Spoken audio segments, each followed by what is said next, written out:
Hello friends, welcome to Anas Monu vlog. Marayoor ശർക്കര എങ്ങനെയാണ് തയ്യാറാക്കിയെടുക്കുന്നത് എന്നുള്ള ഫാക്ടറി ദൃശ്യങ്ങളാണ് ഇന്നത്തെ വീഡിയോയിൽ ഉൾപ്പെടുത്തിയിട്ടുള്ളത്. ഫാക്ടറിയിലേക്കുള്ള റൂട്ട് മാപ്പ് ഈ വീഡിയോയിൽ ഉൾപ്പെടുത്തിയിട്ടുണ്ട്. ആകെ പ്രപഞ്ചങ്ങൾക്കെന്നും നീനാഥരേ, ആകെയും കാരുണ്യം നൽകും പടച്ചോനെ. അതിന്റെ ജ്യൂസ് ഇവിടെ വരും. ഈ വരുന്ന ജ്യൂസ് അവിടെയായിട്ടൊരു ഫിൽറ്റർ ടാങ്ക് ഉണ്ട്, അവിടെ ചെന്നാണ് സ്റ്റോർ ആകുന്നത്. അവിടെ നിന്ന് നമുക്ക് ആവശ്യമുള്ളപ്പോൾ പമ്പ് ചെയ്ത് കഴിഞ്ഞാൽ അത് ആ പൈപ്പിലേക്ക് പോകും. പോകുന്ന വഴിക്കൊക്കെ 8 ഫിൽട്രേഷൻ ഉണ്ട്. മാനുവൽ ഫിൽട്രേഷൻ മെയിനിലാണ്. ഈ ഒരു ശർക്കര ഉണ്ടാക്കാൻ വേണ്ടി ഇതിലോട്ടേക്ക് നമ്മൾ കുമ്മായം, ഹൈഡ്രോസൾഫേറ്റ്, ഷുഗർ ഒന്നും ഈ ജ്യൂസിൽ ആഡ് ചെയ്ത് കൊടുക്കുന്നില്ല. അപ്പൊ നമ്മൾ ആസിഡിന് ഈക്വൽ ആയിട്ടാണ് തിളപ്പിക്കുന്നത്. അപ്പൊ തിളപ്പിക്കുമ്പോൾ അതിന്റെ മീതെ വരുന്ന വേസ്റ്റ് എല്ലാം മാനുവലി കോരിക്കളയും. ജ്യൂസ് ബോയിലാക്കാൻ വിറകൊന്നും യൂസ് ചെയ്യുന്നില്ല. ഇതിന് ഈ ചണ്ടി മാത്രമേ യൂസ് ചെയ്യുള്ളൂ. ചണ്ടി ഇത് നേരെ അപ്പൊ മാനുവൽ മെഷീനെ പോലെ പലതവണ കൊടുക്കേണ്ടി വരില്ല. ഒറ്റ ടൈം കൊടുക്കുമ്പോൾ തന്നെ അതിനുള്ള കംപ്ലീറ്റ് ആയിട്ടുള്ള ജ്യൂസ് കിട്ടും. അതുപോലെ ഒരു ടൈം പ്രോസസ്സിൽ 100 കിലോ ശർക്കര മാത്രമേ കിട്ടുള്ളൂ. 1000 കിലോ കരിമ്പ് കൊടുത്തു കഴിഞ്ഞാൽ 600 ലിറ്റർ ജ്യൂസ് കിട്ടും. ഈ ജ്യൂസ് നമ്മൾ 3.5 മണിക്കൂർ 2 പാനിൽ ഡിഫറെന്റ് ഡിഗ്രീസിൽ തിളപ്പിച്ചിട്ടാണ് 100 ആക്കി മാറ്റുന്നത്. എക്സ്പയർക്ക് 3 മാസം കിട്ടും. 3 മാസം കഴിഞ്ഞ് നിങ്ങൾ യൂസ് ചെയ്യുന്നുണ്ടെങ്കിൽ ഫ്രിഡ്ജിൽ വെക്കണം. കാരണം വേറെ പ്രിസർവേറ്റീവ് ഒന്നും ഇല്ലാത്തതുകൊണ്ടാണ്. ഇപ്പോൾ ഒരു ദിവസം നമ്മൾ 500 കിലോ ശർക്കര ചെയ്യും. 5 ടണ്ണ് കരിമ്പിന്റെ ആവശ്യമുണ്ട്. കർഷകരുടെ ഒരു കൂട്ടായ്മയാണ്. ഇതിന്റെ അണ്ടറിൽ വരുന്ന എല്ലാ കർഷകരുടെയും കരിമ്പ് നമ്മൾ ദിവസവും 6.5 ടണ്ണ് വീതം കളക്ട് ചെയ്യും.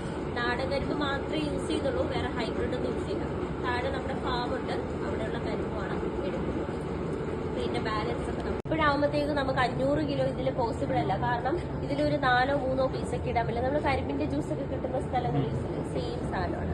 ഇത് 5 ടണ്ണ് പോസിബിൾ അല്ലാത്തതുകൊണ്ട് ഡിസ്പ്ലേക്ക് വേണ്ടി മാറ്റി.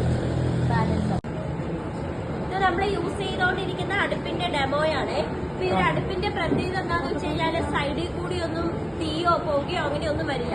പിന്നെ നമുക്ക് മെയിൻ ആയിട്ട് ചണ്ടി വീഴുന്നതും തീ കത്തുന്നേക്ക് ഈ ഫസ്റ്റ് അടുപ്പിലാണ്. ഇവിടെയായിട്ട് ഒരു പാസേജ് കൊടുത്തിട്ടില്ലേ, ഇത് പുറത്തുനിന്ന് മാന്തോട്ടേക്ക് നമ്മളൊരു എയർ കടത്തി വിടുന്നുണ്ട്. ഈ ഒരു എയറിന്റെ പ്രസൻസിലായിരിക്കും ഇങ്ങേപ്പുറമുള്ള പാനൊക്കെ ചൂടാവുന്നത്. ഇവിടുത്തെ തീയായിരിക്കും ഇങ്ങോട്ടേക്കൊക്കെ വരുന്നത്.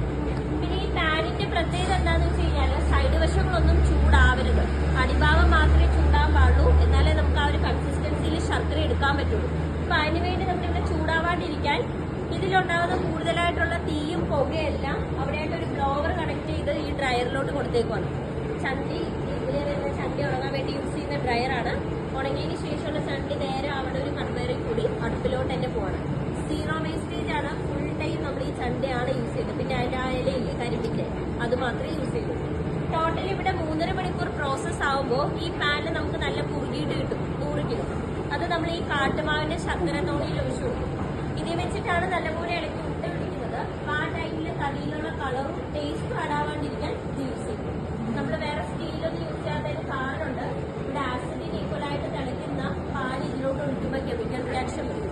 അങ്ങനെ വന്നേക്ക് ഈ കുട്ടികൾക്കൊക്കെ കുറുക്കിന് വേണ്ടി നമ്മൾ പൗഡർ ഫോം ചെയ്യുന്നുണ്ട്. അപ്പം വേറെ കുട്ടികൾക്ക് പ്രശ്നങ്ങളൊന്നും സംഭവിക്കാണ്ടിരിക്കാൻ ഇത് യൂസ് ചെയ്യും. ഇതാകുമ്പോൾ മാറ്റി കൊടുക്കണം. എത്ര കാലം വേണമെങ്കിലും യൂസ് ചെയ്യാം, യാതൊരു പ്രശ്നങ്ങളും വരില്ല. പിന്നെ ലൈവൊക്കെ നമുക്ക് അവിടെ എടുക്കാം. ഈ ഉണങ്ങിയതിന് ശേഷമുള്ള ചണ്ടി ഇതിലേ വരും. നേരെ അടുപ്പിലോട്ട് തന്നെ പോകണം കത്തിക്കാൻ വേണ്ടിയിട്ട്.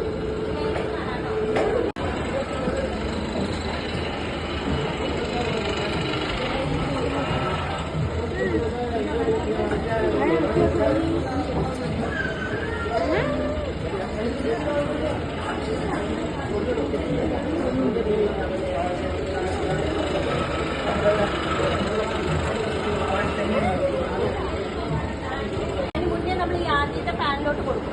അവിടെ 1.5 മണിക്കൂർ 100 ഡിഗ്രി സെൽഷ്യസിൽ തിളപ്പിക്കും. വെള്ളം തിളപ്പിക്കുന്ന പോലെ. ഇപ്പൊ അതിന്റെ മീതെ പതപോലെയൊക്കെ കാണുന്നില്ലേ, അതൊക്കെ വേസ്റ്റ് ആണ്. ആ വേസ്റ്റ് എല്ലാം നമ്മൾ മാനുവലി ഒരു കോരി വെച്ച് അരിച്ചു മാറ്റും. അരിച്ചു മാറ്റുന്ന ഈ വേസ്റ്റ് സ്പിരിറ്റിന് ഈക്വലായിട്ടുള്ളതാണ്. അപ്പൊ നമ്മള് പെട്രോൾ പോലെ കത്തിക്കാൻ വേണ്ടി അടുപ്പിലോട്ട് തന്നെ ഒഴിച്ചു കൊടുക്കുകയാണ്. ഇവിടെ 1.5 മണിക്കൂർ കഴിയുമ്പോൾ 2ന്റെ നടുക്ക് വാൾവുണ്ട്. ഓപ്പൺ ചെയ്താല് ആ കാണുന്ന ജ്യൂസ് കൂടി ഇതിലോട്ടേക്ക് ട്രാൻസ്ഫർ. ഇവിടെ ആ വാൾവ് ഇവിടെ 2 മണിക്കൂർ ഏകദേശം 250 ഡിഗ്രി സെൽഷ്യസിൽ നല്ലപോലെ തിളപ്പിക്കും. ഇപ്പൊ അവിടെ സ്ലോ ആയിട്ടാണ് തിളയ്ക്കുന്നത്. അതെന്താന്ന് വെച്ച് കഴിഞ്ഞാൽ ഒരു 1/2 മണിക്കൂർ നമുക്ക് വേസ്റ്റ് വരും. അപ്പൊ അതൊക്കെ മാറ്റിയെടുക്കണമെങ്കിൽ ഈ സൈഡിൽ കൂടി വരുന്ന ഫുള്ള് മാറ്റിയെടുക്കാം. അപ്പൊ നല്ലപോലെ തിളച്ച് കഴിഞ്ഞാൽ നമുക്ക് മാറ്റാൻ പറ്റില്ല. അതുകൊണ്ടാണ് സ്ലോ ആക്കി വെച്ചേക്കുന്നത്. ഇവിടെയാണ് 600 ലിറ്റർ 100 ആയിട്ട് മാറുന്നത്. ഇനി ഇൻ കേസ് നമ്മൾ എന്തെങ്കിലും ആഡ് ചെയ്ത് കൊടുക്കുന്നുണ്ട്, കുമ്മായ എന്തെങ്കിലും ആഡ് ചെയ്യുന്നുണ്ടെങ്കിൽ ഈ ഒറ്റ പാനിൽ 1.5 മണിക്കൂർ മതി. ഇതൊന്നും ആഡ് ചെയ്യാത്തതുകൊണ്ടാണ് നമുക്ക് ഇത്രയും ഡിലേ വരുന്നത്. ഇതുപോലെ ഈ ഒരു പാനിൽ തന്നെ നമ്മൾ 5 പ്രാവശ്യം ഒരു ദിവസം ചെയ്യും. കളറാണോ എന്ത് ടേസ്റ്റ് ആണോ വരുന്നത് അത് തന്നെ. എക്സ്ട്രാ ഒന്നും കുമ്മായം ആഡ് ചെയ്യുമ്പോൾ ഞാൻ പറഞ്ഞില്ല 600 ലിറ്റർ നമുക്കിവിടെ 100 ആവുമല്ലോ. അത് 600 ലിറ്റർ അത്രയും ക്വാണ്ടിറ്റിയിൽ തന്നെ കിട്ടും. പിന്നെ ഫിൽട്രേഷൻസ് വേണ്ട, 100% നമുക്ക് കരിമ്പിന്റെ ജ്യൂസ് വേണ്ട, വെള്ളം ആഡ് ചെയ്താലും പെട്ടെന്ന് കുറുകി. അതിന് ഭയങ്കര ചെലവ് കുറവാണ്. ഇതെന്ന് പറയുമ്പോൾ ഇത് ഒരു 1.25 മണിക്കൂർ കഴിയുമ്പോൾ കാട്ടുമാവിന്റെ പലകയുണ്ട്, അത് യൂസ് ചെയ്ത് തന്നെ നമ്മൾ നല്ലപോലെ ഇടയ്ക്കിടയ്ക്ക് ഇളക്കി കൊടുക്കണം. അല്ലെങ്കിൽ അടിയിലൊക്കെ പിടിക്കും, കരിയാൻ തുടങ്ങും. നല്ലപോലെ ഇളക്കിയിട്ട് പിന്നെ ആ ഒരു ലിവർ ഓപ്പൺ ചെയ്ത് നമ്മൾ ആ തടിയിലോട്ടേക്ക് മാറ്റുകയാണ്. പിന്നെ ആ തടി വെച്ച് ഇളക്കിയിട്ടാണ് ഉണ്ട പിടിക്കുന്നത്.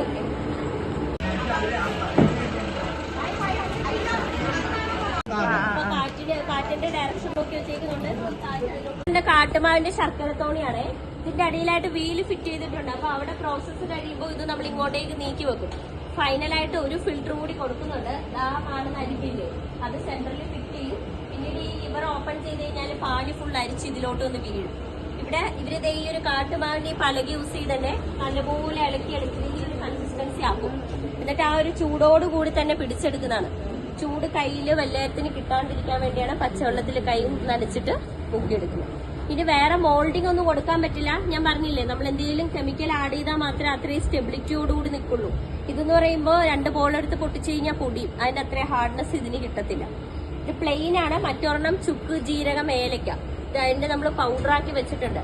ഈ പൗഡർ നമ്മൾ ഇതിന്റെ തന്നെ ഇട്ടിട്ട് നല്ലപോലെ ഇളക്കിയിട്ട് ഉണ്ട പിടിച്ചെടുക്കും. നോർമൽ ശർക്കര എങ്ങനെ യൂസ് ചെയ്യുന്നോ അതുപോലെ തന്നെ നമുക്ക് ചുക്കിന്റെയും യൂസ് ചെയ്യാൻ പറ്റും. പിന്നെ മിഠായി ഉണ്ട്. മിഠായിക്ക് 2 യൂസ് ഉണ്ട്. ഷുഗർ കണ്ടന്റ് വളരെ കുറവാണ്. ഡയബറ്റീസുകാർക്ക് ചായയിലിട്ട് കുടിക്കാം. കുട്ടികൾക്ക് കഫം വരുമ്പോൾ എല്ലാം കഴിക്കാനും നല്ലതാണ്. അതുകൊണ്ട് ഈ പാനി ഇതിലോട്ട് വീഴുമ്പോൾ തന്നെ 30 സെക്കൻഡിൽ ചുക്ക്, ജീരക, ഏലക്കയുടെ പൊടിയിട്ട് തേച്ചെടുക്കും. അത് നല്ല സോഫ്റ്റ് ആയിരിക്കും. കഴിക്കുമ്പോൾ തന്നെ അലുത്ത് പോകുന്ന കൂട്ടാണ്. പിന്നെ ഇതിന്റെ പൊടിയാണെങ്കിൽ ഇതിൽ 1 മണിക്കൂർ കണ്ടിന്യൂസ് ആയിട്ട് നല്ലപോലെ ഇളക്കി കൊടുക്കണം. അതിലെ ജലാംശം ഫുള്ള് പോകുന്നവരെ. എന്നിട്ട് ഇതിൽ തന്നെ നമ്മൾ ഡ്രൈ ആക്കിയിട്ട് പാക്ക് ചെയ്യുകയാണ് ചെയ്യുന്നത്. ഇപ്പൊ ഒരു 1.5 മണിക്കൂറൊക്കെ ആകുമ്പോഴത്തേക്കും നല്ലപോലെ ഡ്രൈ ആവും. ഡ്രൈ ആയതിനു ശേഷം ചെറിയ ടെസ്റ്റ് ഒക്കെ ഉണ്ട്. മോയ്സ്ചർ കണ്ടന്റ് ഉണ്ടോ, സോഡ എന്തെങ്കിലും ആഡ് ചെയ്യുന്നുണ്ടെങ്കിൽ ടെസ്റ്റ് ഉണ്ട്. അത് കഴിഞ്ഞിട്ട് മാത്രമേ നമുക്ക് പാക്കിംഗ് സെന്ററിൽ കിട്ടുള്ളൂ. അതുകൊണ്ടാണ് നമ്മൾ ഇവിടുന്ന് സാമ്പിൾസോ ശർക്കര വിൽപ്പനയ്ക്കോ കൊടുക്കാത്തത്. പിന്നെ ആദ്യമായിട്ട് വീഡിയോ കാണുന്ന പുതിയ കൂട്ടുകാരാരെങ്കിലും ഉണ്ടെങ്കിൽ സബ്സ്ക്രൈബ് ചെയ്ത് സപ്പോർട്ട് ചെയ്യാൻ മറക്കരുത്. സബ്സ്ക്രൈബ് ചെയ്യുന്ന സമയത്ത് ഓൾ എന്ന ബെല്ലൈക്കൺ കൂടി എനേബിൾ ചെയ്തിടാനായിട്ട് പ്രത്യേകം ശ്രദ്ധിക്കണേ. ഫാക്ടറി വിസിറ്റ് ചെയ്തതിന് ശേഷം നമുക്ക് ആവശ്യമായ ശർക്കരയുടെ ഉൽപ്പന്നങ്ങൾ നമുക്ക് ഇവിടെ നിന്ന് തന്നെ കളക്ട് ചെയ്യാവുന്നതാണ്. ഈ വീഡിയോ നിങ്ങൾക്ക് ഇഷ്ടപ്പെടുകയാണെങ്കിൽ നിങ്ങളുടെ കുടുംബങ്ങളിലേക്കും സുഹൃത്തുക്കളിലേക്കും ഒന്ന് ഷെയർ ചെയ്ത് കൊടുക്കാനായിട്ട് മറക്കരുതേ. ശുദ്ധമായ മറയൂർ ശർക്കര ലഭിക്കുന്നതിനായിട്ട് ഇതിൽ കാണുന്ന നമ്പറിൽ കോൺടാക്റ്റ് ചെയ്താൽ ഓൺലൈനായിട്ട് നിങ്ങൾക്ക് ശർക്കര ലഭിക്കുന്നതായിരിക്കും. ശർക്കര ഉൽപ്പാദിപ്പിക്കുന്നത് നേരിട്ട് കാണാത്തവരുണ്ടെങ്കിൽ ഈ ഫാക്ടറി ഒന്ന് വിസിറ്റ് ചെയ്താൽ വളരെ വ്യക്തമായി തന്നെ നമുക്ക് ഓരോ കാര്യങ്ങളും മനസ്സിലാക്കാൻ സാധിക്കും. ഇത്രയും നേരം വീഡിയോ കണ്ട് സപ്പോർട്ട് ചെയ്ത എല്ലാവർക്കും ഒരുപാട് നന്ദി. അടുത്ത നല്ലൊരു വീഡിയോയുമായി കാണുന്നതുവരേക്കും എല്ലാവർക്കും ബായ്.